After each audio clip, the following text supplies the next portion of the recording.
A few minutes later, it states that after additional assessment this morning, the Queen's doctors are worried about Her Majesty's health and have advised Catherine to open a forgotten archive box.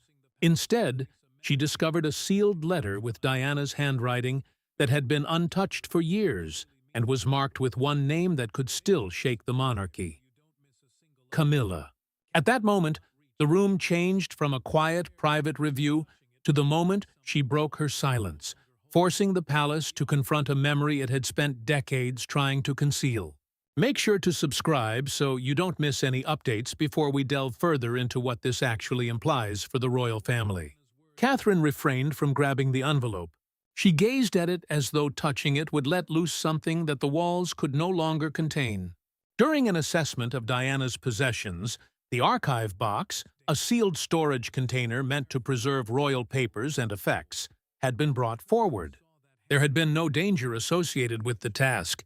It was intended to be cautious, polite, and under control. However, the princess lost control when she saw that penmanship. Camilla's name sat like a wound on the outer note. All of a sudden, Diana had vanished from memory. She was a mother who transcended time.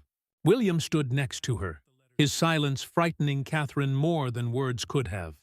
The prince's expression changed when he noticed the writing before he saw the note. He was familiar with his mother's hand, the pressure, and the vitality contained within those letters. Catherine saw him battle between being a husband and a son, between defending himself against what Diana had left behind and defending her. The note made it hard to pretend that this was just personal sorrow, even though the envelope was addressed to him. Because of Camilla's name, history had entered the room with unresolved issues. By providing William and a household official with a recorded private account, Catherine broke her silence and made it apparent that she had insisted he hear the details before any assistants could mold or conceal them. The letter was not properly entered into the palace's official logs, which are used to track documents, transfers, and access. No explanation, no custody notice, and no opening date. It felt louder than confession because someone had kept it outside the chain. William put one hand close to the seal and withdrew it. When Charles learned the news, everything was altered by the king's response. He didn't inquire about the contents of the letter. He wanted to know where it had been stored, who had seen it, and who had discovered it. Catherine immediately grasped the significance. There was still a secret. It had been watched over, and everyone connected to them would have to face what they stood to lose before Diana's words within the envelope could be deciphered. This was never just a letter. It concerned Catherine bearing the weight of a woman she had never met. William heard the memory of a mother he lost too soon. Charles confronted the past that he was never able to completely escape. And Camilla realized that all the wounds she thought time had healed could be reopened by a single sealed envelope.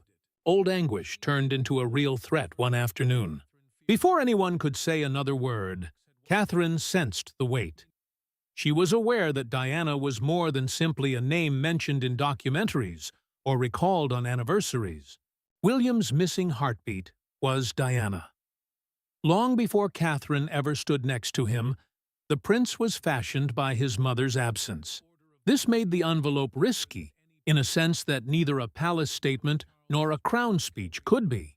It was family, not just paper. It was sadness. The voice had been waiting too long. William opened his mouth to say something, but nothing came out. His hand was too shaken to touch the envelope, but it was close enough to claim it. More than any words in the letter could have, Catherine was devastated by watching him struggle for dominance. The prince had to deal with national pressure, crowds, and festivities. However, this was not the same. This was Diana coming back to him via ink, silence, and a message that was intended for him before the palace managed to conceal it. Charles immediately recognized the threat. The monarch was aware that the letter would upset the delicate equilibrium he had worked for years to preserve. Camilla's position next to him, private remorse and public loyalty. By keeping suffering behind closed doors, the monarchy and the royal system of family, obligation, titles, and public service endure. However, this envelope had gone too far. it placed the personal injury at the heart of the royal authority. Charles was also aware that nothing could be put back into quiet once William had read it. Camilla saw the shift before anyone told her. The queen consort was left waiting by herself with no apparent response and an excessive amount of silence surrounding her when Thor postponed a planned meeting. She knew what silence meant since she had spent enough time behind the castle gates. It was never empty. It served as a caution. Camilla had thought that time had lessened the impact of Diana's name, but she was aware that it still had power. One unopened letter now threatened to demonstrate that time had only kept it intact. The part Catherine was most afraid about was ultimately confirmed by a senior assistant.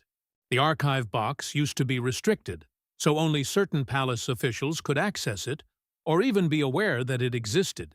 That particular element was significant, since it implied that the letter had not accidentally slipped through.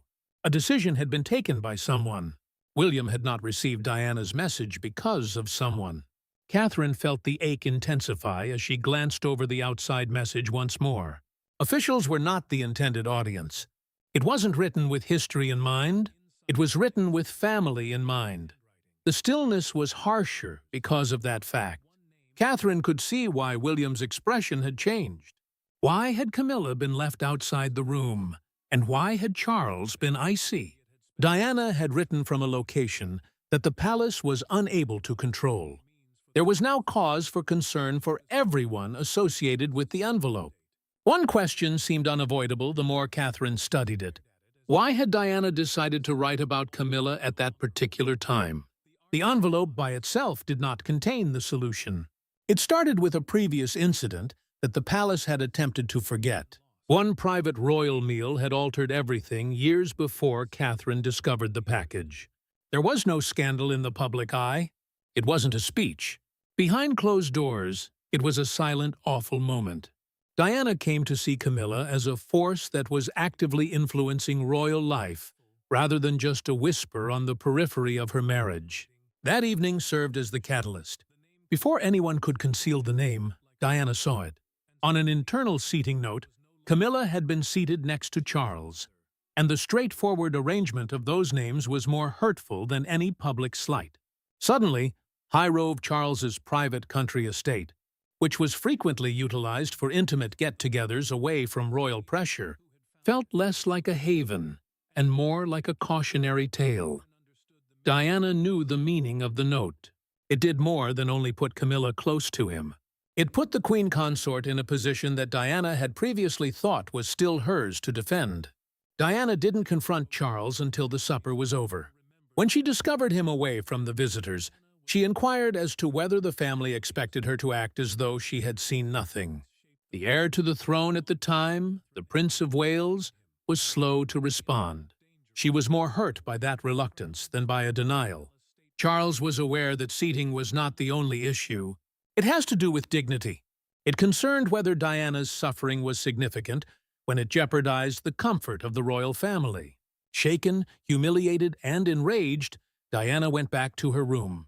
She didn't write as if she was plotting retaliation. Before the world taught her kid to embrace silence as a duty, she wrote like a mother trying to leave a warning.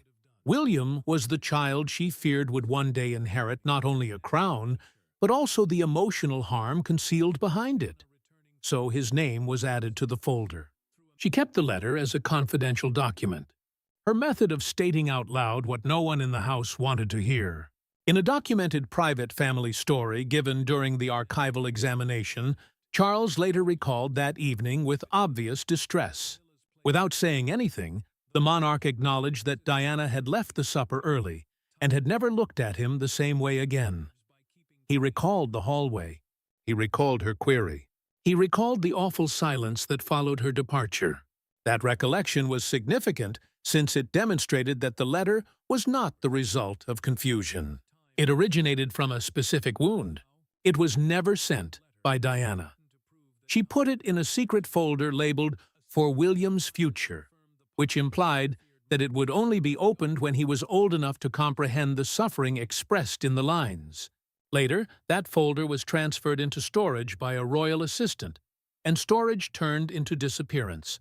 For years, it was lost in the restricted archive, a well-guarded collection that keeps private royal documents out of the public eye, until Catherine discovered what others had overlooked. As soon as Catherine discovered the timing, she realized the risk. The letter was written following the meal, the seating notice, and Diana's altercation with Charles in the hallway. Everything was altered by that. Camilla had evolved beyond a name on an envelope. She was a member of the Knight, who gave the letter its meaning. Catherine recognized that the past would no longer be high